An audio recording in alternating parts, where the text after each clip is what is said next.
Past here in Moscow.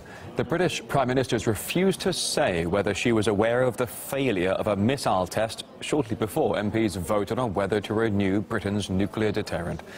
Theresa May faced some pretty tough questions during an interview with the BBC. Did you know that misfire had occurred? Well, I have absolute faith in our Trident missiles. Did you know about it when you told the House of Commons? And the issue that we were talking about in the House of Commons was a very serious issue. Did you know?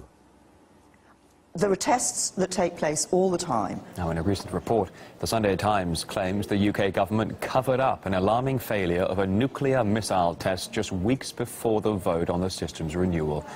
Trident is the UK's nuclear defence system based in Scotland. It's comprised of 4 nuclear-armed submarines, but they're approaching the end of their working lives and are due for decommissioning in the next decade. And despite enormous costs, last summer the UK Parliament voted overwhelmingly to renew that system. And in the run-up to the vote, Theresa May repeatedly stressed Trident's reliability and claimed there are no alternatives.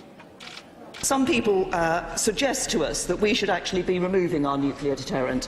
This has been a vital part of our national security and defence for nearly half a century now. A review of alternatives to Trident, undertaken in 2013, found that no alternative system is as capable, resilient or cost-effective as a Trident-based deterrent. We spoke to a man who's previously blown the whistle over Trident safety concerns. William McNeely used to serve on one of the nuclear-armed submarines there. However, he was dishonourably discharged from the Royal Navy for posting information about some 30 issues. I find it very believable. In my Trident report that was released in 2015, I talked about a missile test failing. The test that the Times talked about is a rare. That's actually launching a missile. But at the end of every patrol, the submarines do tests to make sure that they were actually providing CAS-D, the continuous at-sea deterrent. A test is done at the end of every patrol. While I was on patrol, they failed the test. That's the test to see if the submarine provides a stable platform during launch. And they failed all 3 tests. They done it once, they repeated, failed, repeated. They're allowed to do it 3 times. They failed 3 out of 3. So the fact that they failed whilst they were in Florida, it's not surprising for me.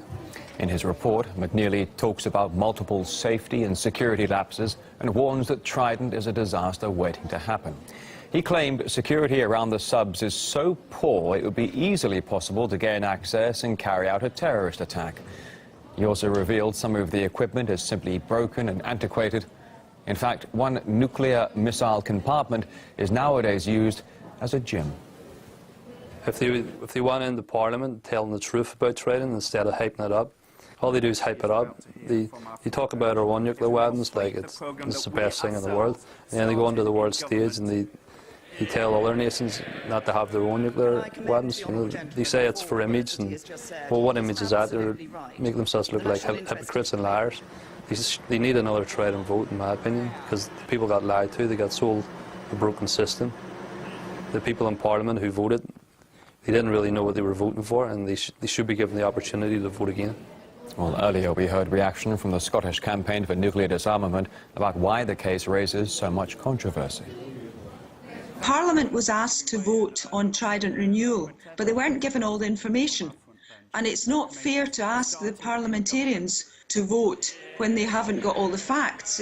That's not democracy. It's not honest to have the vote without informing people and, in effect, to give them the wrong information. It's not just it's politically controversial, but it's also controversial in terms of the money that's being spent on it and whether it's effective and how well it's being run. The cost has doubled in the last 10 years. It's not normal to live next to nuclear weapons. It's not normal to threaten other countries. The threat we are creating isn't just because we might use them, it's because we might have an accident. This is RT International. More news after the break.